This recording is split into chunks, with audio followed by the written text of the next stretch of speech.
When Lysbeth's reason returned to her in that empty room, her first sense was one of wild exultation. She was free, she was not Montalvo's wife, never again could she be obliged to see him, never again could she be forced to endure the contamination of his touch. That was her thought. She was sure that the story was true. Were it not true, who could have moved the authorities to take action against him?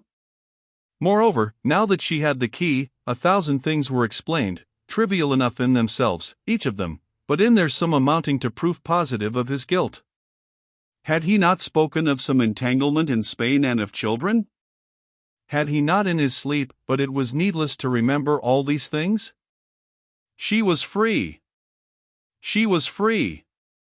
And there on the table still lay the symbol of her bondage, the emerald ring that was to give him the means of flight, a flight from this charge which he knew was hanging over him. She took it up, dashed it to the ground and stamped upon it. Next she fell upon her knees, praising and blessing God, and then, worn out, crept away to rest. The morning came, the still and beautiful autumn morning, but now all her exultation had left her, and Lysbeth was depressed and heavy-hearted. She rose and assisted the one servant who remained in the house to prepare their breakfast, taking no heed of the sidelong glances that the woman cast at her. Afterwards she went to the market to spend some of her last florins in necessaries. Here and in the streets she became aware that she was the object of remark, for people nudged each other and stared at her. Moreover, as she hurried home appalled, her quick ear caught the conversation of 2 coarse women while they walked behind her. "She's got it now," said one. "Serve her right, too," answered the other, "for running after and marrying a Spanish don." Marrying, broke in the first, it was the best that she could do. She couldn't stop to ask questions. Some corpses must be buried quickly. Glancing behind her, Lysbeth saw the creature nip her nostrils with her fingers, as though to shut out an evil smell. Then she could bear it no longer, and turned upon them. "You are evil slanderers," she said, and walked away swiftly, pursued by the sound of their loud, insulting laughter. At the house she was told that 2 men were waiting to see her. They proved to be creditors clamoring for large sums of money, which she could not pay. Lysbeth told them that she knew nothing of the matter. Thereupon they showed her her own writing at the foot of deeds, and she remembered that she had signed more things than she chose to keep count of, everything indeed that the man who called himself her husband put before her, if only to win an hour of blessed freedom from his presence. At length the duns went away vowing that they would have their money if they dragged the bed from under her. After that came loneliness and silence. No friend appeared to cheer her. Indeed, she had no friends left, for by her husband's command she had broken off her acquaintance with all who after the strange circumstances connected with her marriage were still inclined to know her. He said that he would have no chattering Dutch vrouws about the house, and they said and believed that the Countess de Montalvo had become too proud to associate with those of her own class and people. Midday came and she could eat no food. Indeed, she had touched none for 24 hours, her gorge rose against it, although in her state she needed food. Now the shame of her position began to come home to Lysbeth. She was a wife and no wife, soon she must bear the burden of motherhood, and oh! What would that child be? And what should she be, its mother? What, too, would Dirk think of her? Dirk, for whom she had done and suffered all these things. Through the long afternoon hours she lay upon her bed thinking such thoughts as these till at length her mind gave and Lysbeth grew light-headed. Her brain became a chaos, a perfect hell of distorted imaginations. Then out of its turmoil and confusion rose a vision and a vision of peace and a desire for rest. But what rest was there for her except the rest of death? Well, why not die? God would forgive her, the Mother of God would plead for her who was shamed and broken-hearted and unfit to live. Even Dirk would think kindly of her when she was dead, though, doubtless, now if he met her he would cover his eyes with his hand. She was burning hot and she was thirsty. How cool the water would be on this fevered night! What could be better than to slip into it and slowly let it close above her poor aching head? She would go out and look at the water, in that, at any rate, there could be no harm. She wrapped herself in a long cloak and drew its hood over her head. Then she slipped from the house and stole like a ghost through the darkling streets and out of the Marin or seaport, where the guard let her pass thinking that she was a countrywoman returning to her village. Now the moon was rising, and by the light of it Lysbeth recognized the place. Here was the spot where she had stood on the day of the ice carnival, when that woman who was called Martha the Mare, and who said that she had known her father, had spoken to her. On that water she had galloped in Montalvo's sledge, and up yonder canal the race was run. She followed along its banks, remembering the reedy mere some miles away spotted with islets that were only visited from time to time by fishermen and wildfowlers, the great Haarlemmermeer which covered many thousands of acres of ground. That mere she felt must look very cool and beautiful on such a night as this, and the wind would whisper sweetly among the tall bulrushes which fringed its banks. On Lysbeth went and on. It was a long, long walk, but at last she came there, and, oh! The place was sweet and vast and lonely. For so far as her eye could reach in the light of the low moon there was nothing but glimmering water broken here and there by the reed-wreathed islands. Hark! How the frogs croaked and the bitterns boomed among the rushes. Look where the wild ducks swam, leaving behind them broad trails of silver as their breasts broke the surface of the great mere into rippling lines. There, on an island, not a bowshot from her, grew tufts of a daisy-like marsh bloom, white flowers such as she remembered gathering when she was a child. A desire came upon her to pluck some of these flowers, and the water was shallow. Surely she could wade to the island, or if not, what did it matter? Then she could turn to the bank again, or she might stay to sleep a while in the water. What did it matter? She stepped from the bank. How sweet and cool it felt to her feet. Now it was up to her knees, now it reached her middle, and now the little wavelets beat against her breast. But she would not go back, for there ahead of her was the island, and the white flowers were so close that she could count them, 8 upon one bunch and 12 upon the next. Another step and the water struck her in the face, one more and it closed above her head. She rose, and a low cry broke from her lips. Then, as in a dream, Lysbeth saw a skiff glide out from among the rushes before her. She saw also a strange mutilated face, which she remembered dimly, bending over the edge of the boat, and a long, brown hand stretched out to clasp her, while a hoarse voice bade her keep still and fear nothing. After this came a sound of singing in her ears and darkness. When Lysbeth woke again she found herself lying upon the ground, or rather upon a soft mattress of dry reeds and aromatic grasses. Looking round her she saw that she was in a hut, reed-roofed, and plastered with thick mud.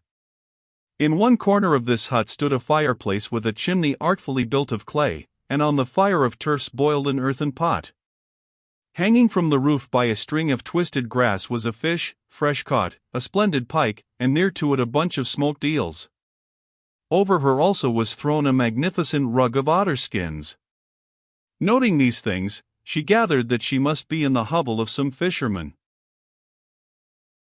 Now by degrees the past came back to Lysbeth, and she remembered her parting with the man who called himself her husband, remembered also her moonlight flight and how she had waded out into the waters of the great mere to pluck the white flowers, and how, as they closed above her head, a hand had been stretched out to save her. Lysbeth remembered, and remembering, she sighed aloud. The sound of her sighing seemed to attract the attention of someone who was listening outside the hut. At any rate a rough door was opened or pushed aside and a figure entered. "Are you awake, lady?" asked a hoarse voice. "Yes," answered Lysbeth, "but tell me, how did I come here, and who are you?" The figure stepped back so that the light from the open door fell full upon it. "Look, Carolus van Hout's daughter and Juan Montalvo's wife, those who have seen me once do not forget me." Lysbeth sat up on the bed and stared at the gaunt, powerful form, the deep-set gray eyes, the widespread nostrils, the scarred, high cheekbones, the teeth made prominent by some devil's work upon the lips, and the grizzled lock of hair that hung across the forehead. In an instant she knew her. "You are Martha the mare," she said. "Yes, I am the mare, none other, and you are in the mare's stable. What has he been doing to you, that Spanish dog, that you came last night to ask the great water to hide you in your shame?" Lysbeth made no answer. The story seemed hard to begin with this strange woman. Then Martha went on. "What did I tell you, Lysbeth van Hout? Did I not say that your blood should warn you against the Spaniards? Well, you saved me from the ice and I have saved you from the water. Ah! Who was it that led me to row round by that outer isle last night because I could not sleep? But what does it matter? God willed it so, and here you lie in the mare's stable. Nay, do not answer me, first you must eat." Then, going to the pot, she took it from the fire, pouring its contents into an earthen basin, and, at the smell of them, for the first time for days Lysbeth felt hungry. Of what that stew was compounded she never learned, but she ate it to the last spoonful and was thankful, while Martha, seated on the ground beside her, watched her with delight, from time to time stretching out a long, thin hand to touch the brown hair that hung about her shoulders. "Come out and look," said Martha when her guest had done eating. And she led her through the doorway of the hut. Lysbeth gazed round her, but in truth there was not much to see. The hut itself was hidden away in a little clump of swamp willows that grew upon a mound in the midst of a marshy plain, broken here and there by patches of reed and bulrushes. Walking across this plain for 100 yards or so, they came to more reeds, and in them a boat hidden cunningly, for here was the water of the lake, and, not 50 paces away, what seemed to be the shore of an island. The mare bade her get into the boat and rowed her across to this island, then round it to another, and thence to another and yet another. "Now tell me," she said, "upon which of them is my stable built?" Lysbeth shook her head helplessly. "You cannot tell, no, nor any living man. I say that no man lives who could find it, save I myself, who know the path there by night or by day. Look," and she pointed to the vast surface of the mere. "On this great sea are thousands of such islets, and before they find me the Spaniards must search them all, for here upon the lonely waters no spies or hound will help them." Then she began to row again without even looking round, and presently they were in the clump of reeds from which they had started. "I must be going home," faltered Lysbeth. "No," answered Martha, "it is too late, you have slept long. Look, the sun is westering fast, this night you must stop with me." "Oh! Do not be afraid, my fare is rough, but it is sweet and fresh and plenty, fish from the mere as much as you will, for who can catch them better than I? And waterfowl that I snare, yes, and their eggs, moreover, dried flesh and bacon which I get from the mainland, for there I have friends whom sometimes I meet at night." So Lysbeth yielded, for the great peace of this lake pleased her. Oh! After all that she had gone through, it was like heaven to watch the sun sinking towards the quiet water, to hear the wildfowl call, to see the fish leap and the halcyons flash by, and above all to be sure that by nothing short of a miracle could this divine silence, broken only by nature's voices, be defiled with the sound of the hated accents of the man who had ruined and betrayed her. Yes, she was weary, and a strange unaccustomed languor crept over her. She would rest there this night also. So they went back to the hut, and made ready their evening meal, and as she fried the fish over the fire of peats, verily Lysbeth found herself laughing like a girl again.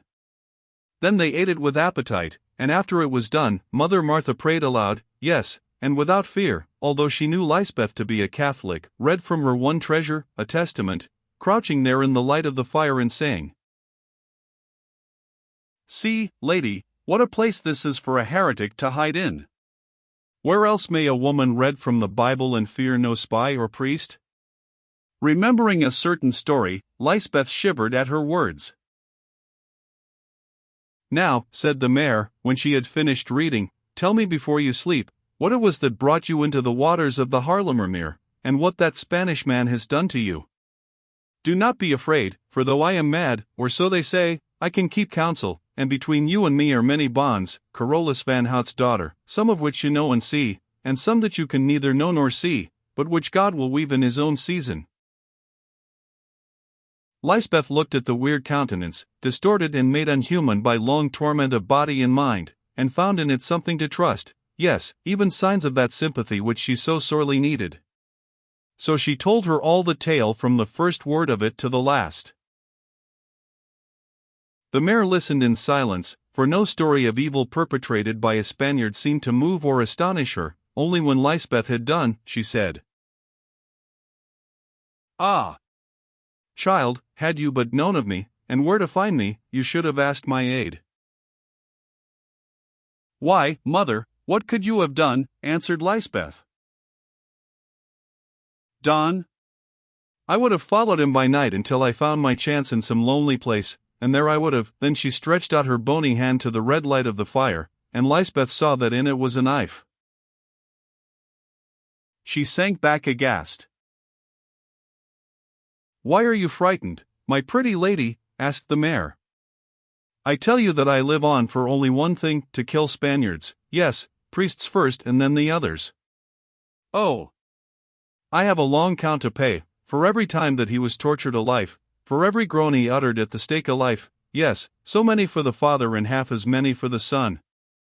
Well, I shall live to be old, I know that I shall live to be old, and the count will be discharged, to the last stiver."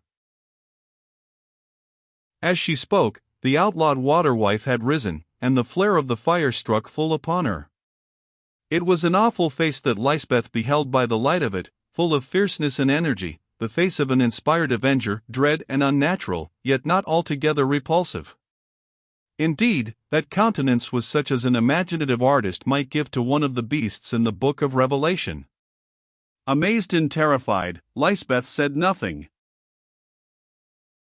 "I frighten you, gentle one," went on the mare, "you who, although you have suffered, are still full of the milk of human kindness. Wait, woman, wait till they have murdered the man you love, till your heart is like my heart, and you also live on, not for love's sake, not for life's sake, but to be a sword in the hand of God."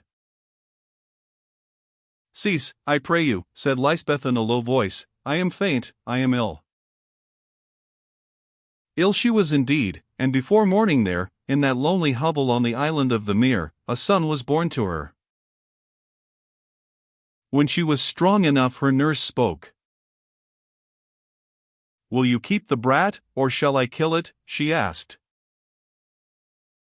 "How can I kill my child?" said Lysbeth. "It is the Spaniard's child also, and remember the curse you told me of, your own curse uttered on this thing before ever you were married? If it lives, that curse shall cling to it, and through it you, too, shall be accursed. Best let me kill it and have done." "How can I kill my own child?" "Touch it not," answered Lysbeth sullenly. So the black-eyed boy lived and throve. Somewhat slowly, lying there in the island hut, Lysbeth won back her strength. The mare, or Mother Martha, as Lysbeth had now learned to call her, tended her as few midwives would have done. Food, too, she had in plenty, for Martha snared the fowl and caught the fish, or she made visits to the mainland, and thence brought eggs and milk and flesh, which, so she said, the boors of that country gave her as much as she wanted of them. Also, to while away the hours, she would read to her out of the Testament, and from that reading Lysbeth learned many things which until then she had not known. Indeed, before it was done with, Catholic though she was, she began to wonder in what lay the wickedness of these heretics, and how it came about that they were worthy of death and torment, since, sooth to say, in this book she could find no law to which their lives and doctrine seemed to give offense. Thus it happened that Martha, the fierce, half-crazy water-dweller, sowed the seed in Lysbeth's heart that was to bear fruit in due season. When 3 weeks had gone by and Lysbeth was on her feet again, though as yet scarcely strong enough to travel, Martha told her that she had business which would keep her from home a night, but what the business was she refused to say. Accordingly, on a certain afternoon, having left good store of all things to Lysbeth's hand, the mare departed in her skiff, nor did she return till after midday on the morrow. Now Lysbeth talked of leaving the island, but Martha would not suffer it, saying that if she desired to go she must swim, and indeed when Lysbeth went to look she found that the boat had been hidden elsewhere. So, nothing loath, she stayed on, and in the crisp autumn air her health and beauty came back to her, till she was once more much as she had been before the day when she went sledging with Juan de Montalvo. On a November morning, leaving her infant in the hut with Martha, who had sworn to her on the Bible that she would not harm it, Lysbeth walked to the extremity of the island. During the night the first sharp frost of late autumn had fallen, making a thin film of ice upon the surface of the lake, which melted rapidly as the sun grew high. The air too was very clear and calm, and among the reeds, now turning golden at their tips, the finches flew and chirped, forgetful that winter was at hand. So sweet and peaceful was the scene that Lysbeth, also forgetful of many things, surveyed it with a kind of rapture. She knew not why, but her heart was happy that morning. It was as though a dark cloud had passed from her life, as though the blue skies of peace and joy were spread about her. Doubtless other clouds might appear upon the horizon, doubtless in their season they would appear, but she felt that this horizon was as yet a long way off, and meanwhile above her bent the tender sky, serene and sweet and happy.